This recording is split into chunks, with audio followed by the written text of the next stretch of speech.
Una versión más de Conexionistas. Bienvenidos y bienvenidos en estos días que pues están pasando muchas cosas, ¿no? Edgar, ¿cómo estás? Armando, amigos de Conexionistas, sí, como ya vemos el contexto político nacional e internacional, pues está dando mucho de qué hablar y otra vez el tema de la opinión pública, de cómo se construye, de dónde estamos parados, pues es un tema que hay que reflexionar seriamente porque pues no es un tema de ayer, no es un tema de hoy, va a seguir conversando y bueno, pues hoy tenemos una invitadísima de lujo que nos viene a hablar de esto, Armando. Pensamiento crítico y opinión pública, ¿dónde estamos? Bueno, pues está con nosotros Laura Robles, licenciada en Ciencias y Técnicas de la Comunicación, tiene maestría en Dirección de Mercadotecnia y una experiencia amplia en medios, marketing y docencia. ¿Cómo estás, Laura? Bien, gracias. Un gusto estar aquí con ustedes. Laura, pues estamos muy, muy contentos y muy agradecidos porque justamente como lo comentamos antes de comenzar nuestro programa, el hecho que nos acompañes es porque gracias a un amigo querido de la maestría me dice, oye, vi el programa de Conexionistas, yo creo que Laura tiene mucho que aportar y eso es justo lo que estamos buscando, que darle foro a las voces expertas en alguna materia que tienen mucho que decir. Y Laura, ahora que estamos viendo este tema, dada tu experiencia y tu bagaje académico, ¿dónde crees que está ahora la opinión pública? ¿Qué crees que es lo que no está presente? O al revés, a lo mejor dirás, no, no, esto se está conformando bien, los fenómenos sociales, políticos que vemos nos están ayudando. Si hicieras un breve diagnóstico de lo que está ocurriendo, ¿cómo lo ves? Yo creo que estamos pasando por una crisis incluso de opinión pública, Ok. en donde la parte de generar una opinión crítica está siendo minimizada por el manejo político, por el manejo de los partidos, por el manejo de los intereses. Ujú. No nos están permitiendo pensar y nosotros además lo estamos propiciando, porque no Ok. estamos leyendo, no estamos reflexionando. Es la parte principal que se requiere para poder generar una opinión crítica y con ello una opinión pública. Me gusta esa parte que acabas de mencionar de nosotros lo estamos permitiendo, porque normalmente, Armando y yo hemos visto en muchas ocasiones, en muchas oportunidades, y seguramente tú también, ¿no? Cómo el lector se asume como víctima, ¿no? Son ellos los otros, y esos otros son los poderosos, políticos, empresarios, instituciones, etcétera, los que nos envían una carga de notas falsas y nosotros víctimas, ¿no? Y tú empiezas a desacralizar ese concepto. Y eso, yo estoy de acuerdo con eso. ¿Cómo entiendes tú ese fenómeno? ¿Por qué lo permitimos, Laura? Creo que este es un asunto cultural, creo que viene desde mucho antes, en donde no nos enseñan a leer. Nos enseñan a unir símbolos, nos enseñan a unir letras y a saberlas traducir con la voz, pero no nos enseñan lo que hay detrás de esas letras. No hay una lectocomprensión desde la primaria. Nos enseñan a recitar en los festivales, nos enseñan el Día de la Madre y bueno, eh, nos lucimos y nuestros papás nos peinan y nos llevan muy bañaditos y demás, pero el trasfondo de lo que hay detrás de esas palabras no nos los enseñan. Nos enseñan que hay unos libros que tenemos que leer y que nos los tenemos que aprender de memoria, pero no nos enseñan a reflexionar, no nos enseñan a analizar. Creo que esto es cultural, no de México, sino de América Latina, de muchos países, en donde es preferible que sepas lo mínimo indispensable para yo poder seguir. Y Ujú. esto no es un asunto de atacar al gobierno, es analizar qué es lo que está sucediendo para que todos los sectores podamos participar y mejorar esto. Estamos involucrados, sí, el gobierno, sí, la iniciativa privada, sí, los colegios, sí, las escuelas, sí, los maestros, sí, los padres de familia. Y mucho más en estos tiempos en donde la carga que traen los padres de familia es mucho más grande, en donde hay que trabajar, hay que satisfacer todas las necesidades de los hijos, las que se crean ellos y las que les crea la sociedad, y tenemos que trabajar y aportar dinero, pero no estamos aportando conocimiento, no estamos aportando reflexión, no estamos aportando gusto por lo que está sucediendo a nuestro alrededor. Ha habido clases en donde soy política y lo primero que llego es, le pregunto a mis alumnos de licenciatura, ¿les gusta la política? ¿Y acaso uno me dice que sí? ¿Y acaso? Los demás me dicen no. ¿Por qué? Pues porque es una porquería, porque no me saben decir un argumento. Es lo que oyen, lo que ven en las redes nada más. Y no nos damos cuenta que estamos inmersos en la política. Todo el día hay política. Hay política en el gobierno, hay política en la religión, hay política en el sector educativo, hay política hasta en las organizaciones de profesionistas. ¿Tú qué opinas de aquellos que dicen, es una cosa que es muy común, ¿no? Tal vez una persona que no está en el ámbito político, pues dice una opinión, ¿no? Un músico, un escritor, un actor, una actriz, que comenta algo, es que yo opino esto, ¿no? Bien, a favor, en contra, lo que tú digas y mandes. Y inmediatamente se le va encima la opinión pública, vamos a decirle de alguna forma, ¿y tú por qué opinas? ¿Tú quién eres para opinar? ¿Qué trasfondo tienes? Si nos damos cuenta, anteriormente las personas que leían, que considerábamos cultos, que considerábamos artistas, tenían sí una opinión que podía trascender, que Ujú. podía influenciar. Ahora ya no es tan sencillo. ¿Por qué? Porque se ha comprado mucho esa voz. Los partidos políticos han utilizado mucho artistas, escritores, o sea, no estoy hablando artistas del mundo del espectáculo, de las novelas y de las series. Estoy hablando de escritores, estoy hablando de cineastas que tienen se supone que deben de tener un bagaje mucho mayor en cuestión de cultura y se han comprado esas voces. Entonces ahora la gente ya no cree, porque ya traen un color, ya no es la representatividad de la sociedad. Y obviamente esto afecta a las personas que sí opinan en términos puros y llanos de un pensamiento crítico. Laura, tocas este tema que para mí es fundamental, ¿no? La existencia del pensamiento crítico. Como si fuera una especie de habilidad que hay que desarrollar. Hay que ir al gimnasio, hay que hacer gimnasia mental para desarrollarlo. Sí. Y lo que vemos ahora es que las condiciones están dadas para que no exista. La información se premastica, como ya lo habían dices, se nos filtra, ¿no? Nos llega hasta el lugar más oscuro de nuestra intimidad a través del teléfono y se nos presenta interpretada, ¿no? Con una carga valorativa muy importante. Y tú mencionas, y además coincido con eso, de que es todo un sistema, ¿no? Es un sistema de educación que empieza en el hogar, en las aulas, en la universidad, en la vida cotidiana, y se va reforzando. Y lo que se va reforzando no es quizás solamente el asunto de una noticia falsa o una desinformación, sino se va reforzando el no pienses de manera crítica. Es decir, anula de tu listado de capacidades esa, porque esa es la que no necesitas ahora. ¿Qué hacer, Laura? Porque si eso es así, si esto no va a cambiar, si estamos hablando de un fenómeno cultural y además sistémico, es decir, está dentro del sistema, es la forma en la que se reproduce, y coincido mucho cuando dices esto no es de un color o de otro, esto ocurre en todos los lugares donde existe el poder, trátese de donde se trate.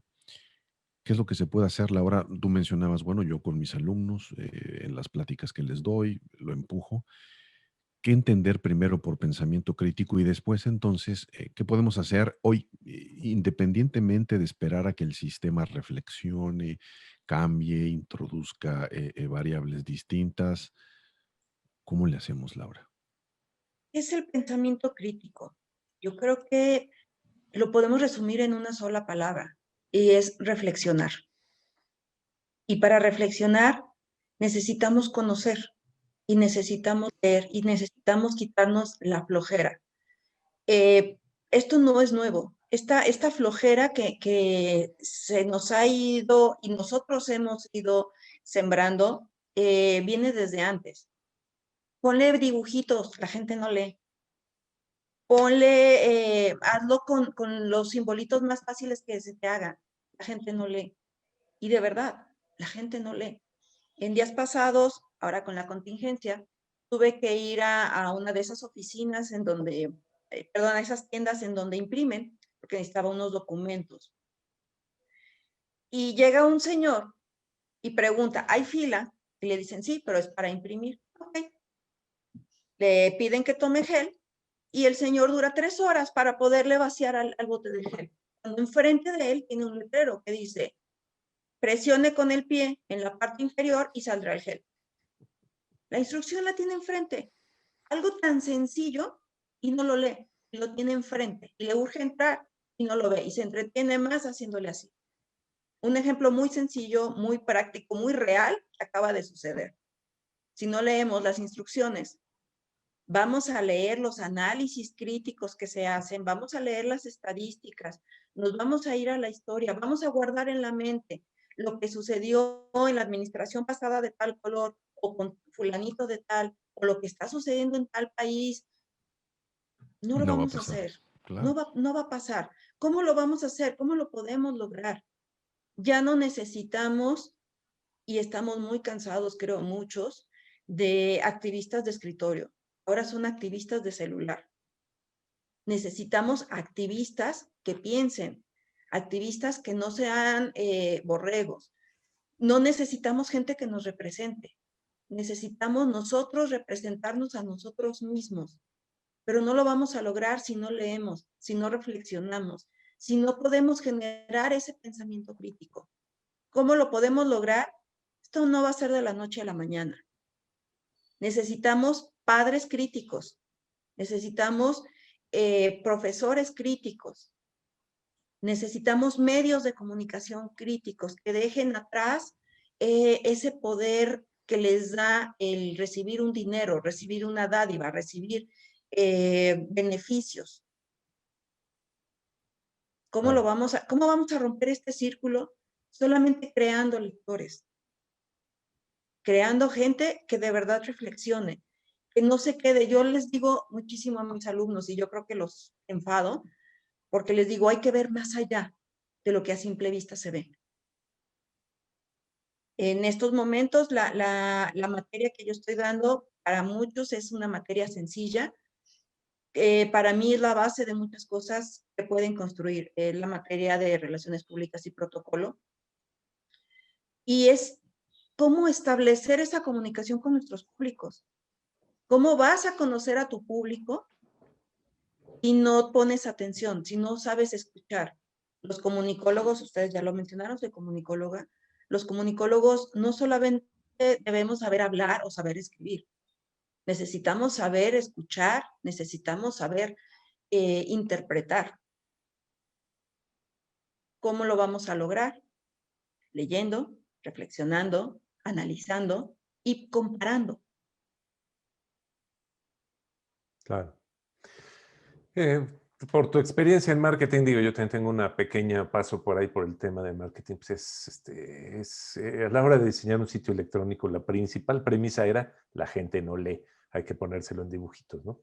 Y creo que pues has tocado un punto, ¿no? Ese donde se servía el jabón esta persona. A nosotros nos ha ocurrido, cuando digo nosotros porque Edgar y yo participamos de repente en algunos lugares, en chats y demás, en los cuales pues, tenemos mucha relación con otras personas de muy diverso pensamiento. Y ocurren temas que generan controversia y son temas tan sencillos como el consumo del dichoso dióxido de cloro, ¿no? Yo soy una persona crítica, me gusta definirme como una persona crítica. ¿Por qué? Porque en el momento que yo veo una cosa de estas, en vez de pensar que será cierto, no será cierto, me acuerdo que tengo la herramienta más poderosa del mundo enfrente de mí y lo tecleo, ¿no? Dióxido de cloro. Y empiezan a salir un chorro de noticias, ¿no? De que el doctor y la OMS dice, no, no lo usen, es veneno. Entonces tú te regresas al sitio donde lo leíste y pones, oigan, ¿saben qué? Pues aquí estoy leyendo que esto es veneno. Yo creo que no se lo tomen, no creo que sea bueno, ¿no?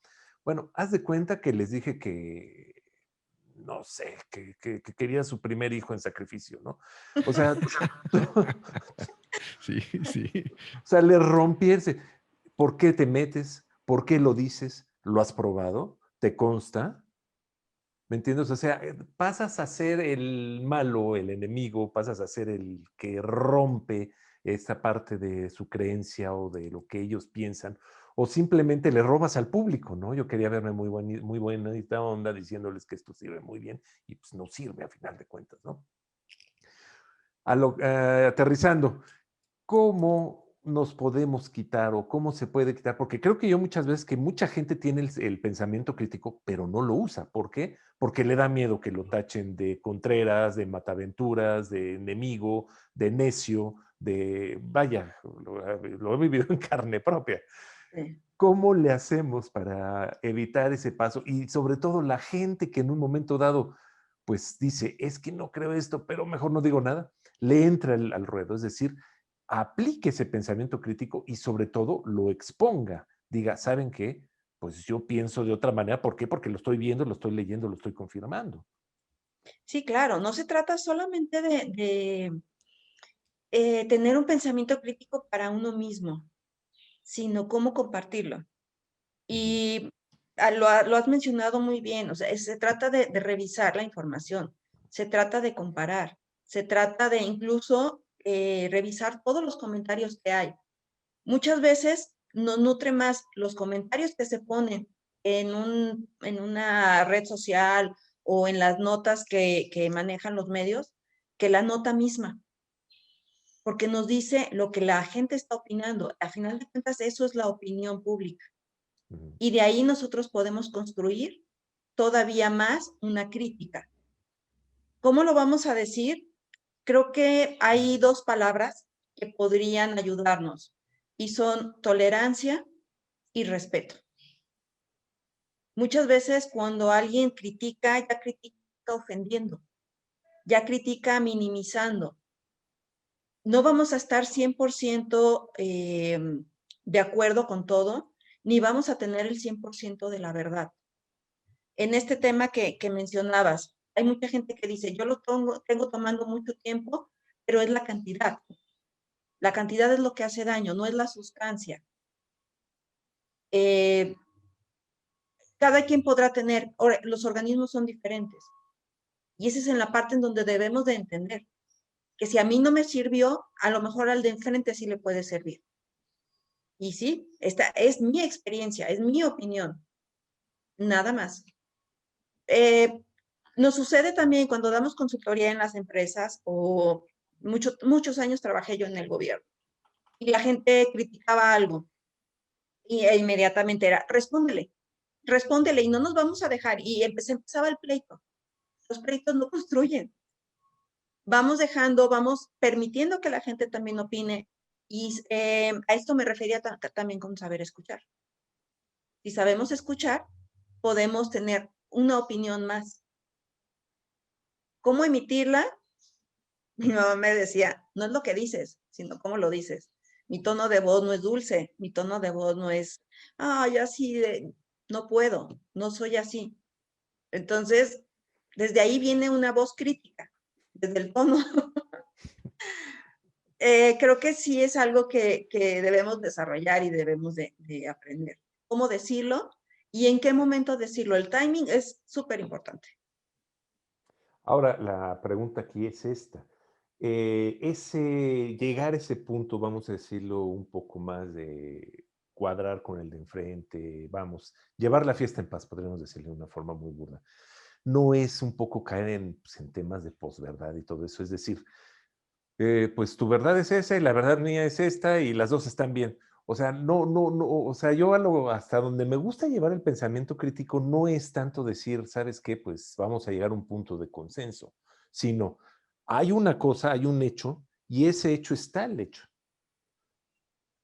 ¿Ves? En un momento dado, si, como dices, ¿no? Si le pones poquitas gotitas, pues obviamente no funciona. Todo en exceso es malo, hasta el agua. Pero a lo que voy es que hay cosas que son verídicamente, son ciertas. Ujú. Ujú. por más que una persona por su opinión te quiera convencer de otra cosa. Vaya, hay un momento en que no podemos hacer eso. ¿Cómo ves tú ese tema? Es que la gente, ahora sí que a oídos sordos, a palabras necias, oídos sordos. Cuando hay Ujú, alguien que está aferrado a eso, no lo vas a hacer cambiar de opinión, por más ujú, verdades, por más evidencias científicas que tú le presentes. ok, ¿Ahí qué puedes hacer? Depositar la información. Si quieres tomarla, adelante. Si no, ¿cómo te voy a cambiar? Si hablamos claro, de masas, es todavía mucho más complejo esto. En el tú a tú podemos platicarlo, podemos incluso hasta discutir, pero en una comunicación de masas, ¿cómo podríamos hacerlo? Nuestra obligación está en sí decir la verdad, en sí decir la verdad que nosotros tenemos, las evidencias, presentando evidencias. Si la gente no lo quiere tomar, ¿cómo lo vamos a hacer? claro.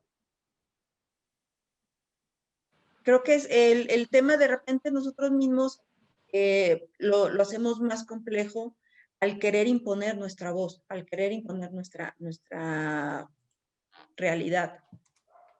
Y es que recordemos, hay dos partes en la comunicación, que es el significado y el significante. Y el significante depende de todo lo que hemos experimentado, de todos nuestros conocimientos, de todo lo que hemos vivido. Y ahí es complejo que podamos entrar. Claro.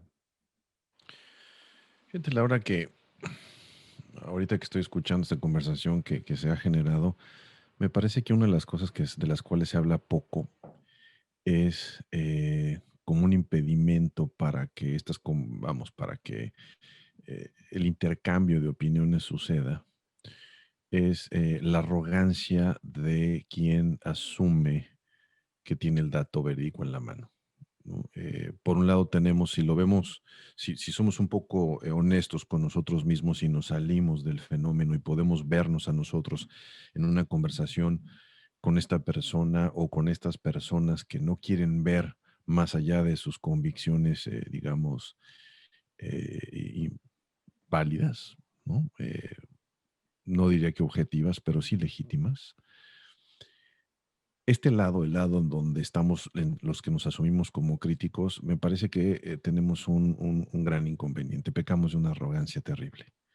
Y cuando digo pecamos, yo me pongo en primera fila, ¿no? En el momento de transmitir nuestras convicciones, la manera de, como tú ya bien dijiste, de decir, de transmitir la información es anular al otro y diciéndole, a ver, de entrada, lo voy a decir con todas sus letras, ¿no? Pues tú eres un estúpido, porque no esto, no esto, no esto, no esto, no esto. Aquí te va la información que sí, sí, sí, sí.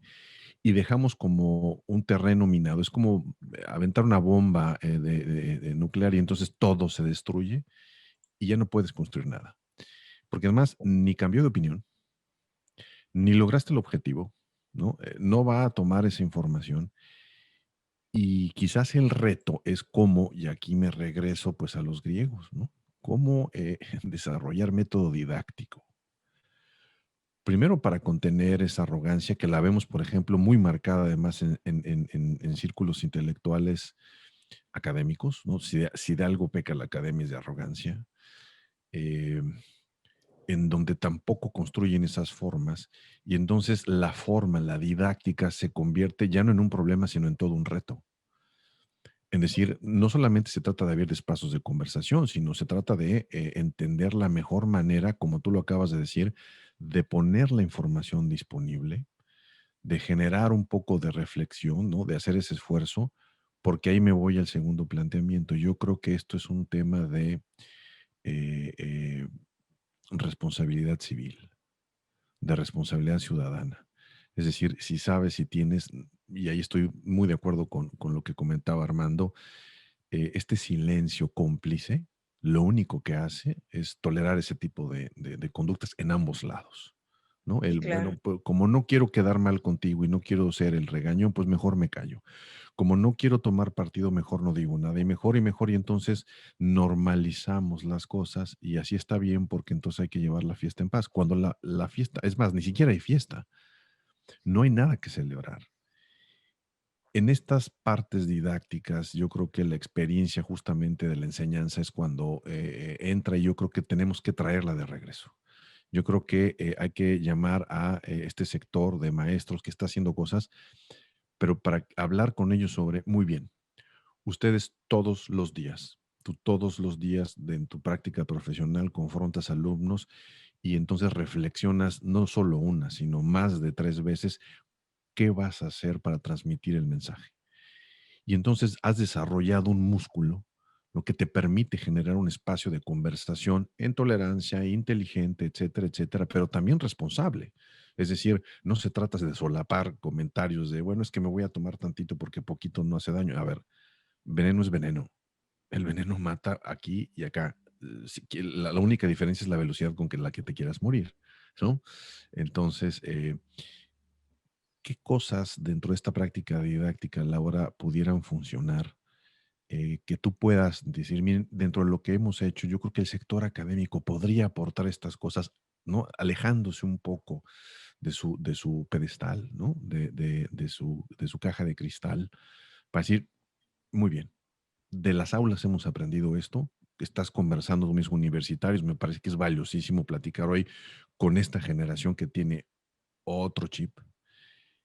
¿Qué cosas que hayas aprendido crees que podamos transmitir para aprender a nosotros mismos, empezar por nosotros y hacerlo y aplicarlo?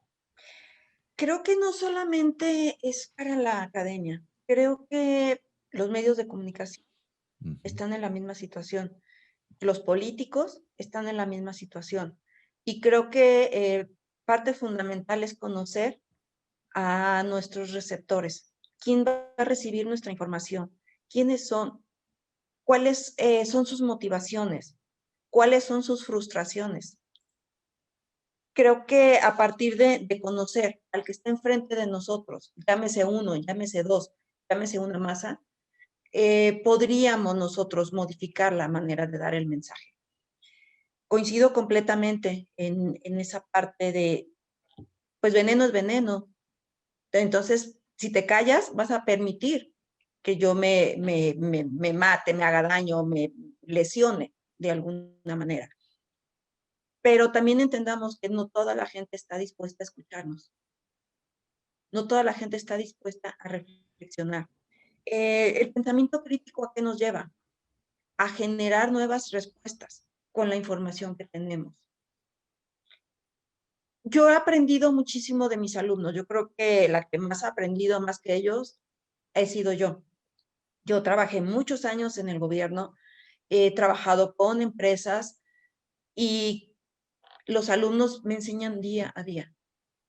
Me enseñan con sus respuestas, me enseñan con su silencio. Lo que doy en un grupo, en el siguiente, aunque sea la misma materia, no lo puedo aplicar porque es un grupo diferente, porque hay respuestas diferentes de ellos mismos. Entonces, a partir de aquí, es en donde se puede construir ese diálogo.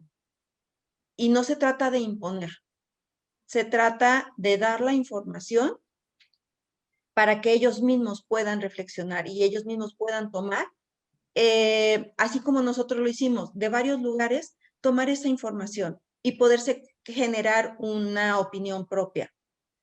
Creo que es ególatra que nosotros digamos, te voy a presentar la información porque esta es la verdad, porque esta es la evidencia científica, porque esto es lo que ha sucedido.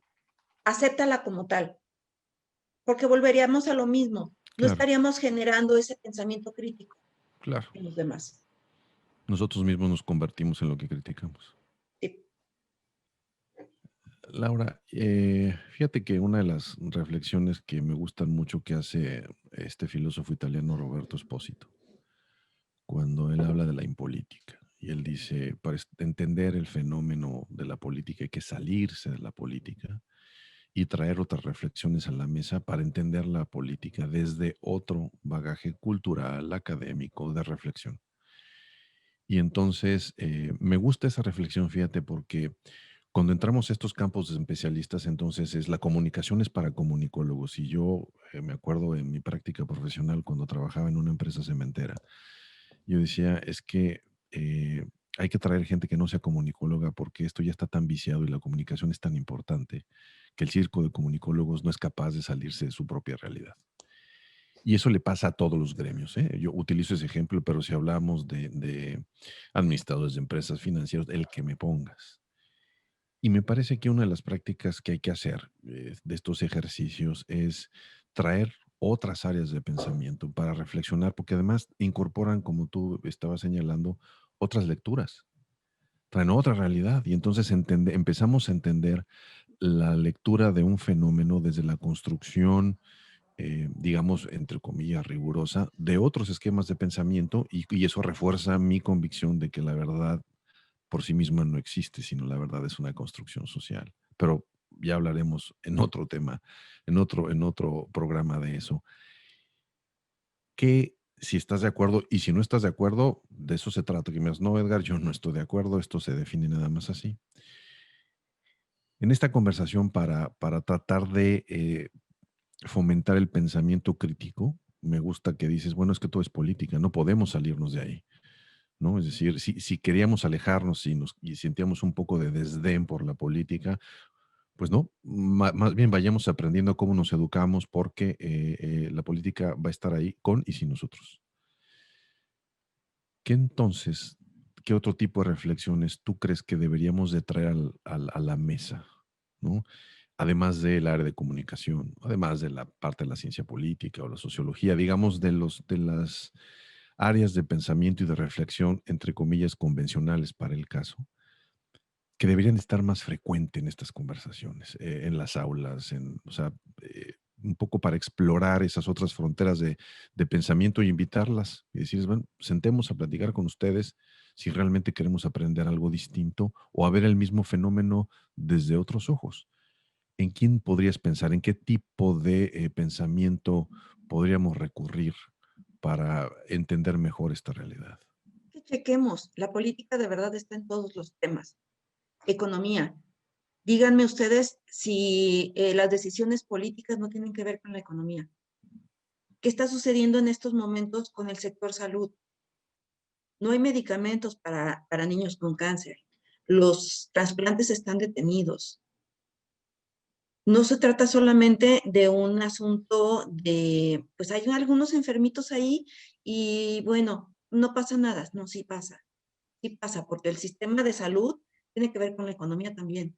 También tiene que ver con problemas sociales. Tiene que ver con cómo entendemos todo este fenómeno social y psicológico que está sucediendo. La política tiene que ver con todas estas decisiones que se están tomando en este momento con la pandemia. Jalisco está detenido en este momento, fines de semana, nadie sale, a las 7 de la noche todo se cierra, el transporte público se colapsa. ¿Qué está llevando esta situación a, a la sociedad? A un sistema de estrés, a un sistema de desesperanza, a un sistema de no saber ni por dónde irnos. Entonces, la política está en todos los aspectos. ¿Qué está sucediendo? Antropológicamente, sociológicamente, en la psicología individual, en la psicología relacional. Veamos cómo estamos ahorita parados. ¿Y qué tiene que ver? Con la toma de decisiones del gobierno. ¿Quién puso el gobierno? Nosotros, los ciudadanos, con nuestro voto o con nuestro no voto, con nuestra participación o nuestra no participación. Entonces, ¿qué es lo que nos motiva a tener conocimiento de política? La política no solamente es esa ciencia o el arte de gobernar, la política va mucho más allá. Entonces, ¿cómo vamos a motivar a la gente a que conozca de política si no las metemos y no somos nosotros mismos conscientes de que debemos de conocer de diferentes temas? Es que a mí los números no se me dan, la economía yo no sé nada, hay que leer. No vamos a ser expertos, no se trata de ser expertos en todos los temas, se trata de por lo menos conocer un poquito cuál es la influencia de todos estos temas que tienen que ver con la política. ¿Qué hace el gobierno? ¿Cuál es la responsabilidad del gobierno? ¿La sabemos? ¿Qué le pedimos al gobierno que cumpla? Lo que viene establecido en la Constitución Política de los Estados Unidos Mexicanos. ¿La conocemos? ¿Qué dice el artículo 3? ¿Qué dice el artículo 27?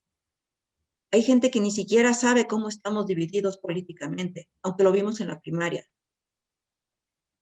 No sabemos que el cielo, ahora sí que el cielo, la tierra y el mar son del gobierno.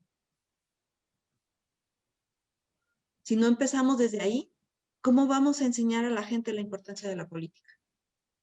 La política no son las campañas electorales. La política no es lo que está sucediendo ahorita en Estados Unidos. La política es el día a día. Claro, es cotidiano, absoluto. Sí, sí. No es un momento de excepción. No, no. Se refuerza, nos la ponen de frente en los medios de comunicación en un tiempo, sí. Por eso hay teorías de la comunicación que nos hablan acerca de estos fenómenos, de la agenda, de los temas, de la tematización, de cómo se va a manejar, del silencio, de cuándo van a silenciar a todos, de cuándo nos van a permitir hablar, de quién va a hablar, cómo va a hablar, a través de qué medio. ¿Conocemos la ley electoral? ¿Conocemos nuestros derechos? No los conocemos. No sabemos ni siquiera qué es Pemex, qué es CFE, si es del gobierno, si no es del gobierno. No entendemos esa parte. ¿Y eso en qué nos afecta?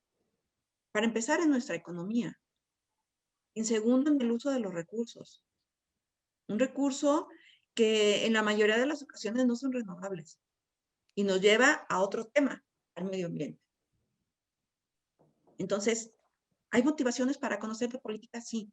¿Las sabemos transmitir? Quizá no. Perfecto. Oye, Lau, nomás aclarar. Hace rato que me reí con el comentario de Edgar sobre los comunicólogos, es porque yo también soy comunicólogo, ¿eh? No vayas a pensar que me estaba mofando.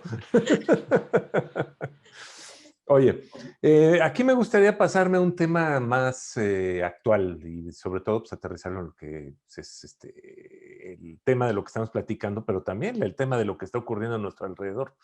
Los medios de comunicación. Los medios de comunicación, la forma en que han evolucionado, la forma que se han desarrollado actualmente, pues ahora sí que yo creo que están más presentes que nunca. Yo creo que ha cambiado mucho la forma que nos informamos y la forma en que lo hacemos. La pregunta aquí sería, ¿cómo ves tú en cuanto a pensamiento crítico, tanto a utilizarlo como a promoverlo en los medios actuales de comunicación, en todo el universo que tenemos, que accedemos día con día? Fíjate que yo creo que los medios de comunicación han evolucionado en cuestión de tecnología, nada más,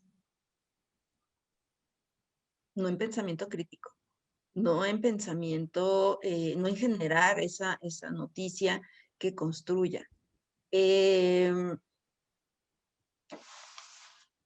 yo veo, y te lo digo porque yo conviví con reporteros que tenía que yo atender desde el lado del gobierno, Ujú. desde el lado de la universidad pública.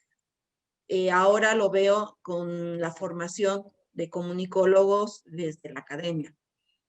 Y muchos de los reporteros se han hecho atenidos, y perdón que lo diga de esta manera, pero ¿qué es lo que está sucediendo? Ay, me voy a esperar a que me manden el boletín. O voy a tener que ir a la rueda de prensa con la grabadora, a esperar a que los demás pregunten. O de repente sucedía que llevaban no había más reporteros, entonces el de deportes era el que iba y cubría salud.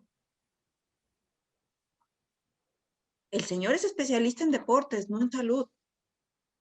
Entonces, no está viendo esa evolución en donde ellos mismos sean críticos.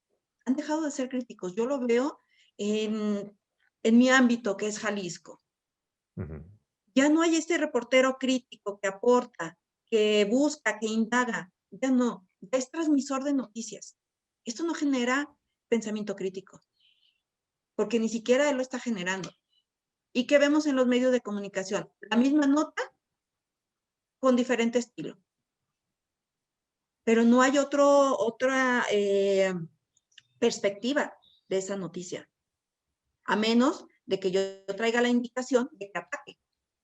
¿Por qué? Porque los intereses de mi medio no son los que están representándose en esa noticia o a través de esa persona.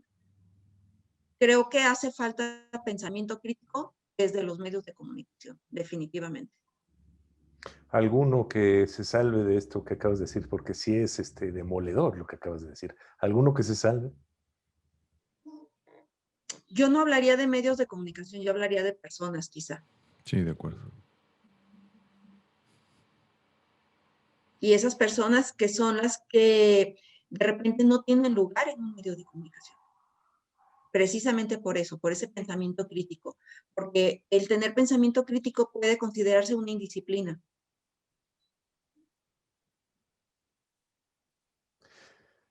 Interesante eso, ¿eh? Una Sí, indisciplina. desafía, ¿no? El pensamiento crítico reta el convencionalismo, ¿no? Y de entrada rompe la estructura de poder, ¿no? Vigente. Sí. Laura, el tiempo se nos vino encima y como ya te diste cuenta, podemos armar otro y otro y otro programa contigo para seguir charlando, porque creo que sobre todo hay que hacer más, hay que insistir más en la formación de este pensamiento crítico y llevarlo a más lados. Manejaste un concepto que me gusta y a mí me gusta cuando hay estas conversaciones inteligentes porque surgen nuevas distinciones, porque surge algo que no teníamos en el radar y entonces aprendemos, ¿no? Yo soy enemigo de los lugares comunes. De bueno, aquí vamos a hablar de lo que podemos encontrar en las bardas que están pintadas afuera de la casa. Entonces dices, bueno, lo único que estoy haciendo es transmitir un conocimiento que ahí está. Uh-huh. Y esta distinción nueva que pones en la mesa es hay que ser activistas del pensamiento crítico. Y eso te lo voy a robar y te voy a citar, porque es cierto, hay que ser activistas del pensamiento crítico y eso significa primero empezar nuestra esfera de responsabilidad, digamos, con nuestros círculos íntimos, ¿no? En nuestro hogar, con nuestros amigos. Como dijo Armando, incorporo dentro de esta conducta para empezar a elaborar el perfil de este activista crítico. Lo primero que hay que hacer es, claro, leer, comprometerse, pero sobre todo romper esta barrera del convencionalismo y, de, y del silencio complaciente, ¿no? Cómplice, para decir las cosas, ¿no? Y fomentar lo que son y, digamos, trabajar el tema de la arrogancia que a mí me parece también importante, le digo porque yo soy alguien que no lo trabaja. Entonces, en esta agenda, Laura, del acceso que tú tienes, de los temas que se vienen, pensando en los temas más importantes que tendría que resolver un activista del pensamiento crítico, ¿no? En temas muy prácticos, ¿cuáles tú crees que sean las dos prioridades en las que nos tendríamos que enfocar? Un poco para concluir en esta conversación. Yo creo que básicamente sería en la lectocomprensión. Estoy de verdad convencida de que necesitamos leer, pero sí entender. Y la parte de ciertas habilidades para conocer a el público, el conocer la sociedad, darnos esa oportunidad de salirnos de nuestro mundito. Hay muchos munditos fuera de nosotros. Si nosotros nos encerramos en solamente lo que yo tengo, lo que yo soy, lo que hay a mi alrededor, es lo único que hay, entonces nos estamos cerrando a ese pensamiento, a conocer más, a conocer otros puntos de vista, otras situaciones y darnos cuenta que hay muchos mundos de los que podemos aprender, muchos mundos de los que podemos desaprender y muchos mundos a los que podemos aportar.